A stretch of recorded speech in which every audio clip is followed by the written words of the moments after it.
आज की डेट में निफ्टी 13,700 को पार कर चुका है और सेंसेक्स 47,000 के आसपास ट्रेड कर रहा है। आज से 9 महीने पहले किसी ने ये नहीं सोचा था कि इतनी जल्दी मार्केट में रिकवरी आएगी और मार्केट अपने प्रीवियस लो को तोड़ते हुए नए लो हाइज की तरफ इतनी तेजी से बढ़ेगा।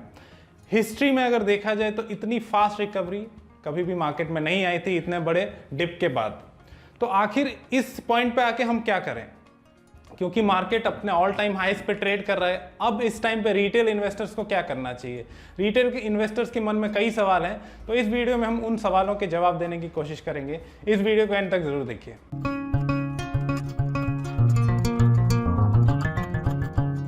पूरे ग्लोबल मार्केट में लिक्विडिटी की कोई कमी नहीं है और भरपूर लिक्विडिटी है और मार्केट में बहुत ज़्यादा पैसा आ रहा है। इसके साथ साथ इंडिया की अगर हम बात करें तो इंडिया में FIIs का इन्वेस्टमेंट इतना ज़्यादा बढ़ गया है। अगर हम पिछले कुछ महीनों में देखें तो FIIs लगातार खरीदारी कर रहे हैं और मार्केट में अपना पोजीशन बढ़ा रहे हैं इंडियन मार्केट्स में। उनको इंडियन मार्केट में वैल्यू नज़र आ रही है और उसके साथ साथ इंडियन मार्केट नए हाइस की तरफ जा रहा है। तो आखिर इस पॉइंट पे क्या करें? इस पॉइंट पे जो एक कॉमन सवाल है सबके मन में वो ये है कि अब हम क्या करें। जिन लोगों ने ये रैली मिस कर दी उनको लग रहा है कि क्या अब हम पैसा डालें, अब हम नया पैसा डालें और आगे चलते हुए अब जो फॉलो ऑन रैली आएगी उसको मिस ना कर लें।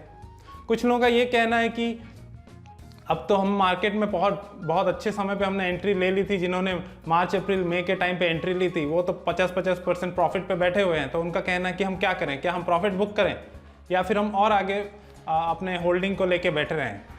और कुछ लोग ये भी बोल रहे हैं कि मार्केट गिरेगा तो वो इंतज़ार कर रहे हैं कि सही टाइम जब मिलेगा तब वो एंट्री लेके मार्केट में अपना पोर्टफोलियो बनाएंगे। तो इन सवालों के जवाब देने के लिए हम कुछ कैटेगरी के थ्रू इन्वेस्टर्स को और ये जो टारगेट हमारे रिटेल ऑडियंस है उनको डिवाइड करते हैं। अगर हम कैटेगरी जान पाएँ तो इन सवालों के जवाब देना काफ़ी आसान होगा। तो सबसे पहली जो कैटेगरी है वो है शॉर्ट टर्म इन्वेस्टर्स की। तो वो ये लोग हैं जो मार्च अप्रैल मई में काफ़ी डीप वैल्यू उनको मिला, अच्छे लेवल्स पे उन्होंने खरीदारी करी। उनमें से कई लोग ऐसे हैं जो पहली बार मार्केट में जिनका पार्टिसिपेशन हुआ और उन लोगों ने अभी तक कुछ भी नेगेटिव देखा नहीं है मार्केट में। उनको लगता है मार्केट तो ऊपर ही जाता है और वो अच्छे खासे प्रॉफिट पे बैठे हुए हैं और उनका जो टारगेट था वो शॉर्ट टर्म का था। अब क्योंकि हम यहाँ पे शॉर्ट टर्म इन्वेस्टर्स की बात कर रहे हैं जिनका जो नज़रिया है वो शॉर्ट टर्म है, तो उनको क्या करना चाहिए इस पॉइंट पे आके? तो मेरे हिसाब से, ये मेरा पर्सनल ओपिनियन है, उनको इस टाइम पे अपना प्रॉफिट बुकिंग स्टार्ट कर देना चाहिए अगर अभी तक उन्होंने नहीं किया है। तो अगर उन्होंने प्रॉफिट बुकिंग स्टार्ट कर दी है तो उस प्रॉफिट बुकिंग को कंटिन्यू करना चाहिए और धीरे धीरे अपने इन्वेस्टमेंट का 50% तक का प्रॉफिट बुक कर लेना चाहिए। और वो जो प्रॉफिट बुकिंग है उसमें उनको थोड़ा सा एनालिसिस करना पड़ेगा कि उनका जो भी होल्डिंग है, जो भी उनका पोर्टफोलियो है शॉर्ट टर्म के हिसाब से, उसमें जो उनको ओवर वैल्यूड लगने लगे हैं जो स्टॉक्स, उनमें वो अपना प्रॉफिट बुकिंग स्टार्ट कर सकते हैं। और जो थोड़े से अभी भी लग रहा है कि अभी उसमें और रैली बन सकती है और अपसाइड मूव बाकी है, तो उसको वो होल्ड करें। तो 50% तक का हिस्सा वो बुक करें और 50% होल्ड करके थोड़े और टाइम के लिए वो होल्ड करके रख सकते हैं और धीरे धीरे उसको भी वो प्रॉफिट बुक करना चालू करें। अब जो दूसरी कैटेगरी है वो ये है जो ट्रेडर्स हैं।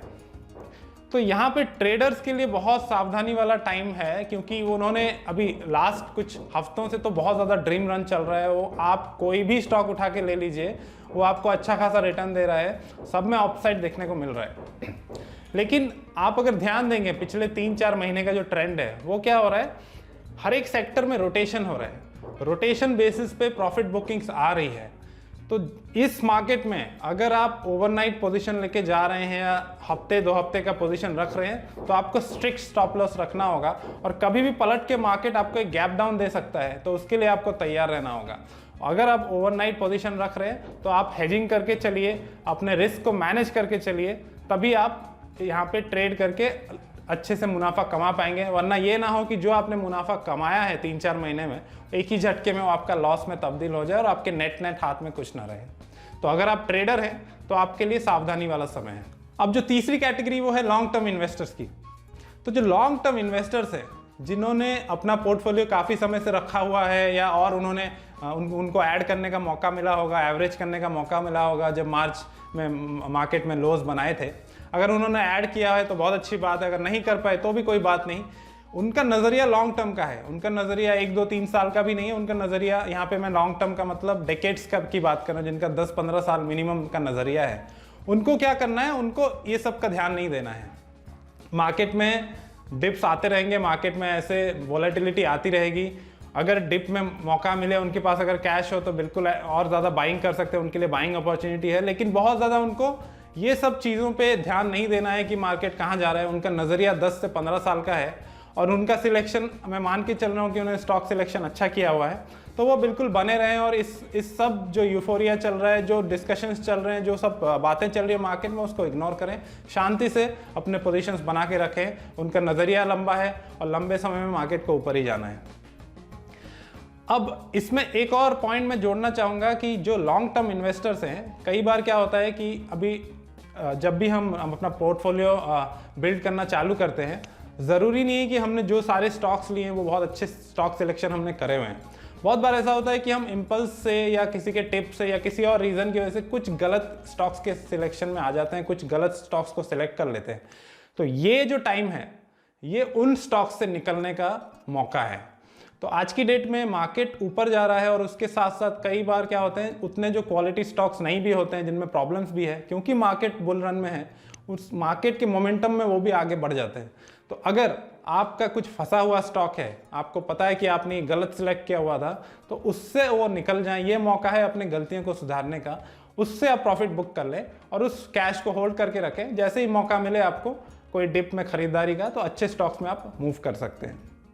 तो ये तो हुई बात लॉन्ग टर्म इन्वेस्टर्स की। अब जो चौथी कैटेगरी है, एक्चुअली ये सब कैटेगरी है लॉन्ग टर्म इन्वेस्टर की कैटेगरी के अंदर, ये है उन लोगों की जो एसआईपी कर रहे हैं, जो लॉन्ग टर्म नज़रिए के साथ एसआईपी में इन्वेस्ट, एसआईपी के थ्रू म्यूचुअल फंड में इन्वेस्ट कर रहे हैं। उन लोगों का एक बहुत अभी फियर चल रहा है कि मुझे एसआईपी महंगा मिल रहा है, मुझे एनएवी, महंगे एनएवी पे मैं एसआईपी कर रहा हूँ, तो मैं क्या स्टॉप कर दूँ, मैं अपने एसआईपी को क्या करूँ, प्रॉफिट बुक करके कैश रख लूँ हाथ में। देखिए, एसआईपी आप क्यों करते हैं? एसआईपी आप इसलिए करते हैं कि आपको मार्केट के जो उतार चढ़ाव है, मार्केट में जो वॉलेटिलिटी है, उससे आपको कोई फ़र्क ना पड़े और आपका जो इन्वेस्टिंग है, आपका जो इन्वेस्टमेंट है, आपका जो खरीदने का भाव है, वो एवरेज हो जाए। तो जब आपने एसआईपी करी ही इस बात के लिए थी कि आपको उतार चढ़ाव से कोई फ़र्क ना पड़े और आपका जो इन्वेस्टमेंट है वो एवरेज आउट हो जाए, तो आपको इस सब वॉलेटिलिटी से वैसे भी कोई फ़र्क नहीं पड़ना चाहिए और आपका नज़रिया लंबे समय का है, तो आप एसआईपी को स्टॉप मत करें। अगर आपको वाकई लगता है कि अब बहुत ज़्यादा ओवरहीटेड है मार्केट, ओवर वैल्यूड है, तो 2-3 महीने के लिए पॉज कर दीजिए अपने एसआईपी को और उस पैसे को जो भी पॉज करेंगे और आपका जो सेविंग हो रहा है, मान लीजिए आपका 5,000 की एसआईपी आपकी जाती है और 3 महीने के लिए आप पॉज कर रहे हैं, तो 15,000 जो आपका बना उसको आप री इन्वेस्ट ज़रूर करिए जैसे ही आपको मौका मिले थोड़े नीचे लेवल्स पे, ताकि आपका जो टारगेट है वो कॉम्प्रोमाइज़ ना हो, आपका गोल जो है वो कॉम्प्रोमाइज़ ना हो। तो ये तो हुई बात जो एसआईपी के थ्रू इन्वेस्ट कर रहे हैं उनको क्या करना चाहिए। अब जो 5वां सेगमेंट है वो ऐसे लोगों का है जो इस पॉइंट पे आके ये सोच रहे हैं क्योंकि हमने अभी तक की रैली मिस कर दी है, अब हम कैश लेके बैठे हुए हैं पिछले 6 महीने, 7 महीने, 8 महीने से, अब हम क्या करें, अब हम इन्वेस्ट करना चाहते हैं, अब हम आगे की रैली मिस नहीं करना चाहते।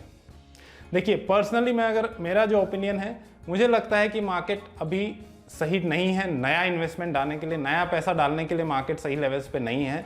अगर आपने स्टॉक स्पेसिफिक रिसर्च करी हुई है, एनालिसिस करी हुई है, कुछ स्टॉक्स आपको अच्छे लग रहे हैं जिसमें अभी भी अपसाइड बचा हुआ है, तो आप करिए। थोड़ा बहुत अपना जो भी आपका कैश होल्डिंग है उससे थोड़ा बहुत 10-15% आप इन्वेस्ट करिए और उसको आप थोड़ा सा ट्रैक करना पड़ेगा आपको और आप जल्दी उससे प्रॉफिट बुक कर लीजिए। आप बहुत लॉन्ग टर्म का नज़रिया लेके अभी एंट्री मत करिए, आप वेट करिए, मार्केट ज़रूर आपको मौका देगा। मार्केट में देखिए उतार चढ़ाव लगा रहता है और एंट्री इंपॉर्टेंट है। अगर आपको अच्छा रिटर्न कमाना है तो आप अगर एंट्री अच्छा ले पाएँ तो बहुत अच्छा आपके लिए रिटर्न लंबे समय में मिल पाएगा। तो ये जो टाइम है, मुझे पर्सनली लगता है कि नए इन्वेस्टर को पैसा लगाने के लिए सही टाइम नहीं है और कैश होल्ड करके रखिए, दूसरी चीज़ों में लगा के रखिए। जैसे ही आपको मौका मिले थोड़ा डिप में, मार्केट देर सवेर आपको मौका देगा, एक डिप तो आएगा मार्केट में, टाइम करेक्शन ड्यू है, तो जैसे ही आपको मौका मिलता है फिर आप अपने इन्वेस्टमेंट पोजीशंस ले लीजिए। तो आई होप आपको ये वीडियो अच्छा लगा और मुझे लगता है, मैं आशा करता हूँ कि मैं आपके सारे सवालों के जवाब दे पाया। अगर आपको ये वीडियो अच्छा लगा तो वीडियो को लाइक ज़रूर करिए, चैनल से जुड़े रहने के लिए चैनल को सब्सक्राइब करिए, अपने दोस्तों के साथ वीडियो को शेयर करना मत भूलिए। See you in the next video.